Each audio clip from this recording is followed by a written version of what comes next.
मुसलमानों का हमदर्द कौन? राहुल गांधी जी, अखिलेश यादव जी या असदुद्दीन ओवैसी जी? लोकतंत्र में सर्वोपरि क्या? मुझे मालूम था कि आप ये सवाल जरूर। संविधान या कुरान शरीफ? ये नमस्कार दोस्तों, स्वागत है मेरे YouTube चैनल पर। दोस्तों आज का डिबेट काफी शानदार होने वाला है।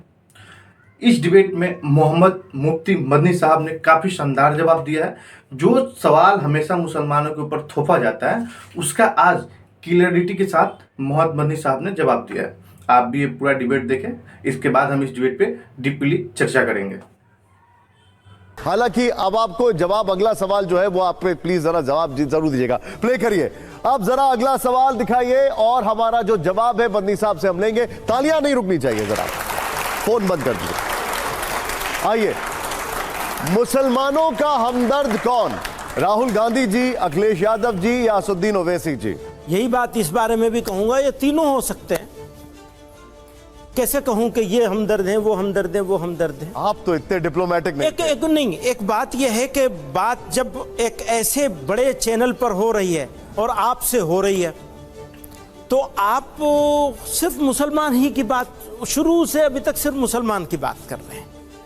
अच्छा, मुझे चलिए मैं आपको इसको रिफ्रेज कर देता हूं। हाँ। मदनी साहब का पसंदीदा कौन है इन तीनों में से? कई काम उनके अच्छे हैं, कई बातें इनकी अच्छी हैं और कई इनकी भी अच्छी हैं। सबसे अच्छी किसकी बात लगती है आपको? सबसे ज्यादा मैक्सिमम बातें सबसे अच्छी कौन करता है?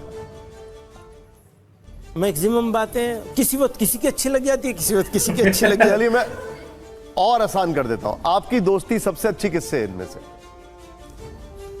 दोस्ती? अरे मैं छोटा सा आदमी हूं, ये कहां दोस्ती करेंगे, इतने बड़े लोग हैं मेरे से।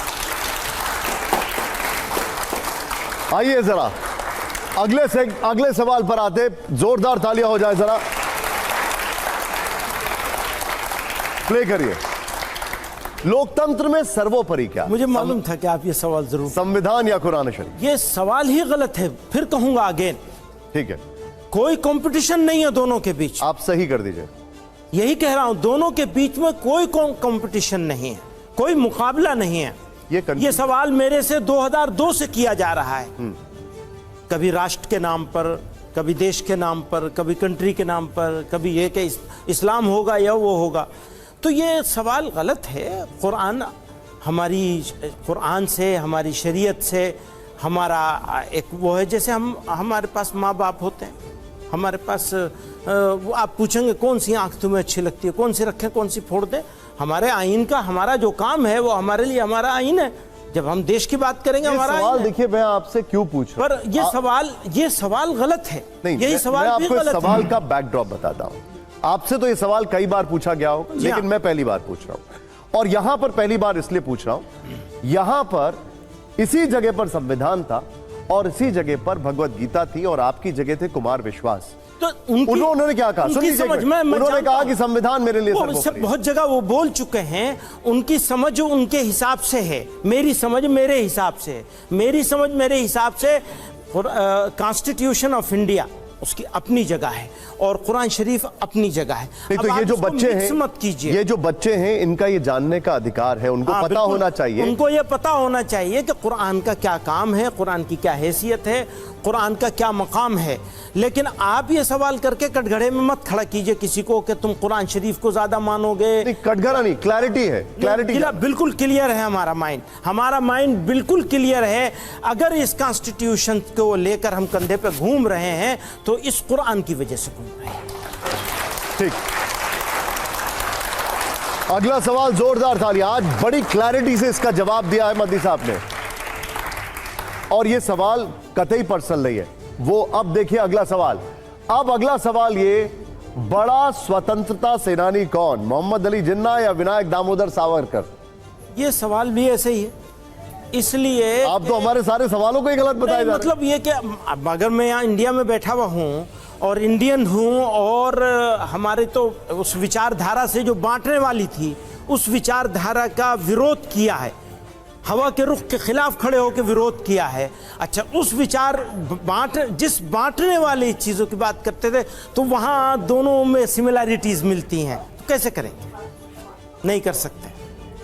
आपके हिसाब से दोनों में कोई भी बड़ा स्वतंत्रता सेनानी नहीं मान सकते। ठीक है, अगले सवाल से पहले जोरदार तालियां हो। आइए जरा अगला सवाल दिखाइए, जरा प्ले करिए। मुसलमानों के लिए सबसे सुरक्षित राज्य? गुजरात, उत्तर प्रदेश, कर्नाटक। सभी जगह सुरक्षित है, सभी जगह सुरक्षित। सभी जगह सुरक्षित है। इंसिडेंट सभी जगह हो रहे हैं, सभी जगह उल्टा पलटा काम चल रहा है। कोई खास जगह जो आपको लगता है ज्यादा महफूज है? नहीं, ऐसा नहीं कहा है, सभी जगह महफूज है। मैं मुसलमान को इनसिक्योर नहीं करना चाहता हूँ। ये नहीं कहना चाहता फला जगह के मुसलमानों की सिक्योरिटी की बहुत बड़ी प्रॉब्लम है।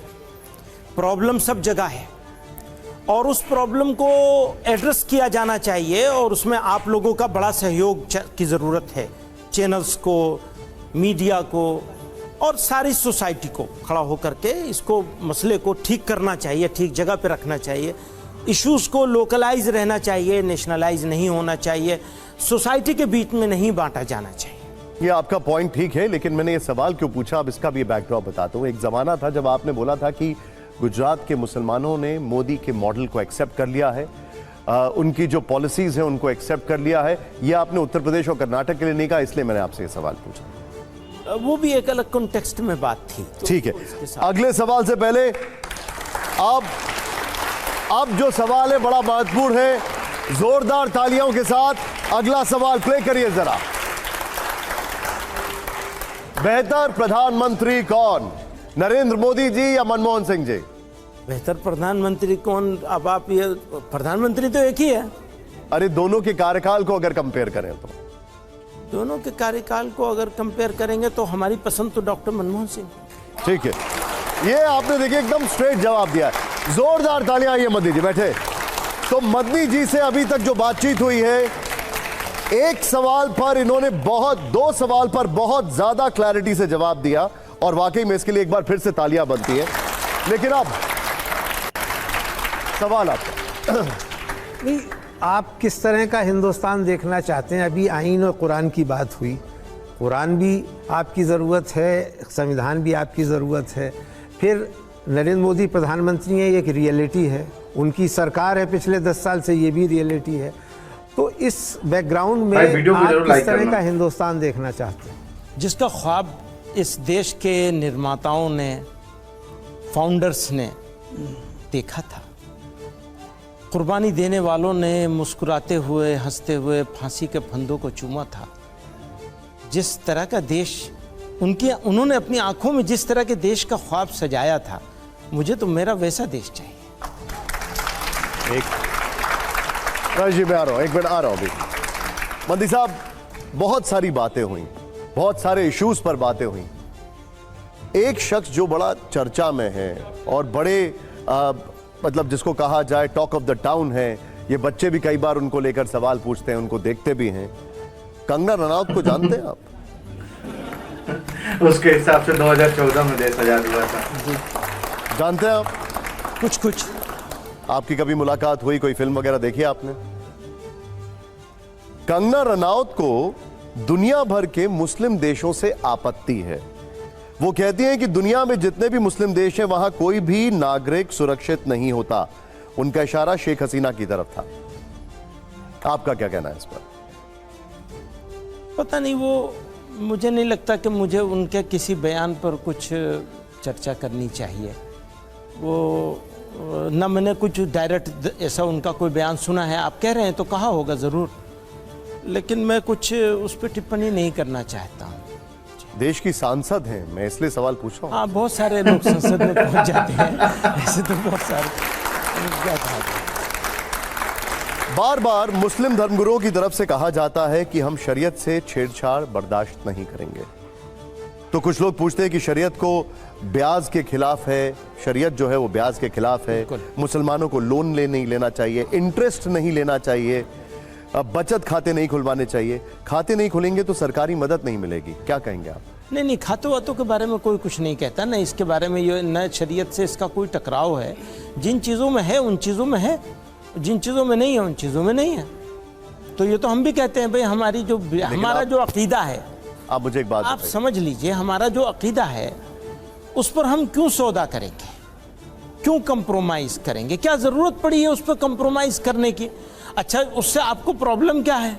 ये सवाल तो तभी उठेगा ना जब कोई प्रॉब्लम वाली चीज़ हो रही हो। विद इन द सोसाइटी भी अगर कोई प्रॉब्लम वाली चीज हो रही है तो आप हमारे भाई हैं, आप सवाल उठा सकते हैं, जरूर उठाइए।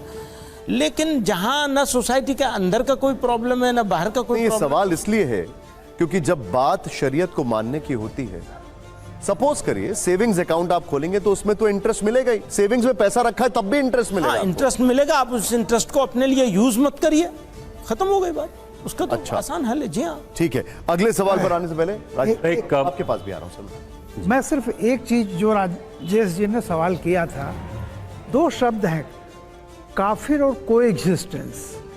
कहीं न कहीं ये चीज तो आप लोगों को क्लियर करनी ही पड़ेगी जी कि सहअस्तित्व सॉरी, जरूरी है, कोएग्जिस्टेंस हाँ को एग्जिस्टेंस। और काफिर, क्योंकि ये दोनों परस्पर विरोधी हैं।